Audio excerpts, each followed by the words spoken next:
Halo semuanya, selamat datang di sesi bedah materi kita kali ini. Siapin kaca pembesar virtual kalian karena hari ini kita bakal main detektif-detektifan. Tapi bukan detektif biasa ya, kita bakal jadi detektif data. Kita mau mecahin misteri statistik pakai salah satu alat paling kuat di dunia riset maupun profesional, yaitu pengujian hipotesis. Kalau kalian suka ngumpulin kepingan-kepingan petunjuk buat ngungkap fakta yang jauh lebih besar, wah kalian ada di tempat yang tepat banget. Langsung aja kita mulai pakai contoh kasus di dunia nyata. Coba bayangin, kalian dengar gosip kalau rata-rata uang saku mahasiswa di sebuah kampus itu di atas Rp500.000 per bulan. Pertanyaannya, itu beneran fakta atau cuma rumor doang? Kan nggak mungkin juga kita tanyain ribuan mahasiswa itu satu persatu ya kan? Nah disinilah statistik unjuk gigi. Pertanyaan simpel kayak gini nih yang bikin kita butuh metode terstruktur buat nguji dugaan-dugaan kita. Oke, biar nggak nyasar, ini peta jalan investigasi kita hari ini. Kita bakal bahas mulai dari apa itu statistik inferensial, lanjut berkenalan dengan hipotesis, terus bahas hipotesis nol versus alternatif, arah uji hipotesis, risiko kesalahannya, sampai ke langkah pengujiannya. Kita langsung masuk ke bagian pertama, yaitu apa itu statistik inferensial. Konsep ini tuh bener-bener fondasinya. Jadi, statistik inferensial itu intinya adalah seni mengambil kesimpulan, tapi tentunya secara ilmiah dan bisa dipertanggungjawabkan. Kita ngambil secuil data aja, yang kita sebut sampel.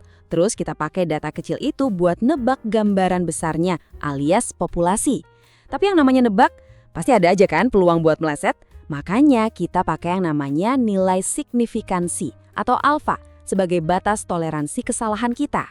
Coba perhatiin ilustrasi ini deh.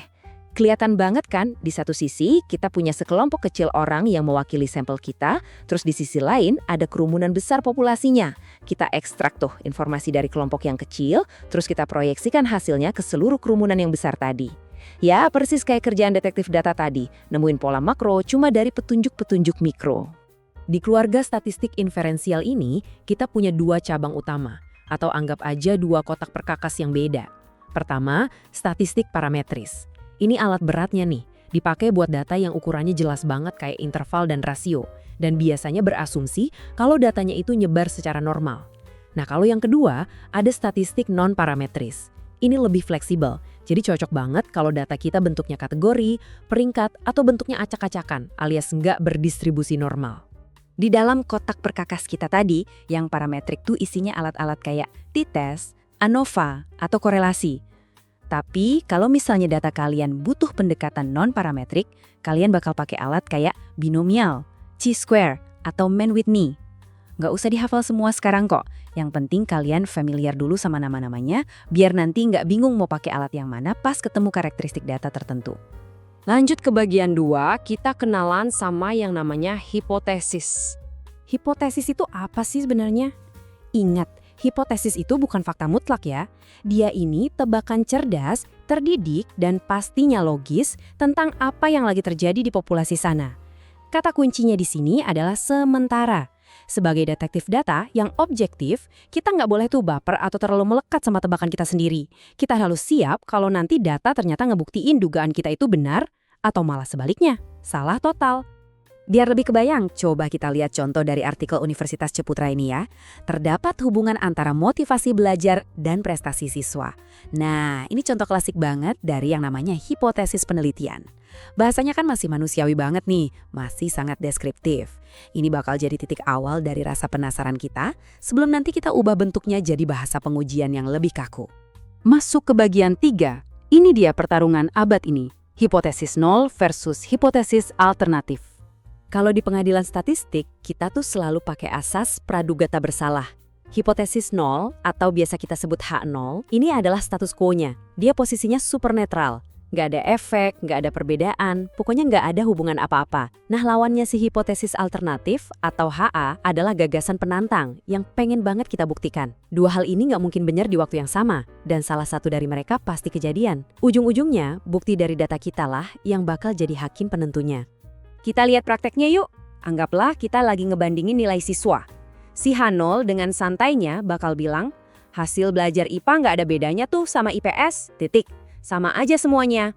Tapi si penantang HA bakal ngeklaim, tunggu dulu, hasil belajar IPA lebih baik daripada IPS.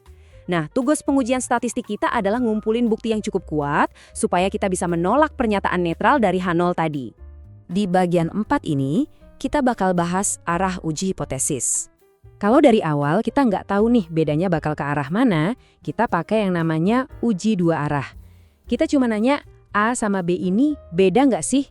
Tanpa peduli siapa yang lebih gede atau lebih kecil.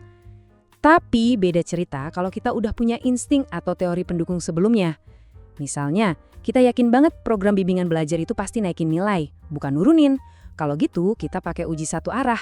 Fokus investigasi kita jadi tajam banget ngarah cuma ke satu sisi aja. Balik lagi ke misteri uang saku kita di awal tadi ya. Kalau rumornya secara spesifik bilang uang saku itu lebih besar dari 500.000, ini jelas butuh uji satu arah. Soalnya arahnya udah ketahuan, yaitu ke atas. Tapi di kasus kedua, rumornya cuma bilang sekitar 500.000. Kan bisa kurang, bisa lebih tuh. Karena kita ngebuka kemungkinan ke atas dan ke bawah, nah ini butuh uji dua arah. Kelihatannya simple, tapi ini nentuin banget cara kerja kita selanjutnya. Masuk bagian 5, risiko kesalahan pengujian. Ini bagian yang lumayan krusial nih. Coba perhatiin matriks kebenaran ini deh. Kalau H0 di dunia nyata itu benar dan dari hasil uji kita juga menerimanya, wah mantap, keputusan kita tepat. Tapi hati-hati sama kotak di bawahnya. Gimana kalau H0 aslinya benar, tapi entah gimana data kita bikin kita tertipu sampai kita malah nolak H0. Nah, kita baru aja ngelakuin kesalahan tipe 1 atau error alpha. Ibaratnya kita terlalu bereaksi, bilang ada temuan padahal aslinya zong. Kebalikannya di pojok kanan atas, kalau H0 aslinya emang salah, tapi sampel kita gagal nangkep itu dan kita malah nerima H0, ini namanya kesalahan tipe 2 atau beta. Sayang banget kan, kita jadi ngelewatin sebuah penemuan yang harusnya penting. Paham sama matriks ini bakal bikin kalian jadi analis data yang matang banget loh. Terakhir nih, bagian 6, langkah pengujian hipotesis. Jadi, dari semua teori tadi, urutan eksekusinya tuh gimana? Ini dia, 6 langkah taktisnya.